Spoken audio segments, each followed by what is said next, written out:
достар, біз бүгін өте ерекше дәмді тағамның түрін жасайтын боламыз. Хамир хасиб. Ол үшін бізге фаршымызды дайындап қоямыз. Жуамызды осылай кішкентайлап турап қоямыз. Жуа көп болса тәттірек болады.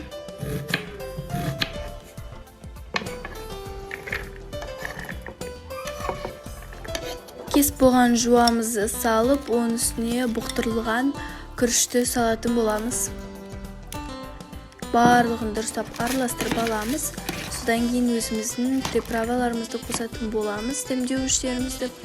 Яғни біз паприка, кептірілген кинза және де қара бұрыш, тұз қостық.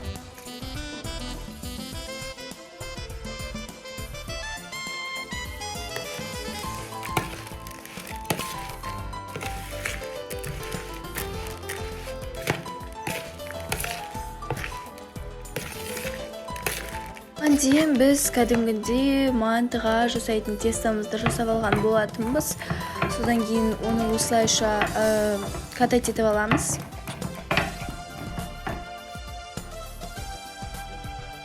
Мінеке осындай жіңішке болып тұру керек. Содан кейін кәдімгідей төртбұрыштеп тұрып, оны бөлетін боламыз. Ал оның қалай жасалатын формасына келетін болсақ, оны осылай ішіне азғантай ғана жасалған фаршымызды салып, дәл видеодағыдай форма жасайтын боламыз. Содан кейін мантываркамызды дайындайтын боламыз. Оларды ара-араларын ашып осылайша салып қоямыз. 40-45 минутқа пісіреміз.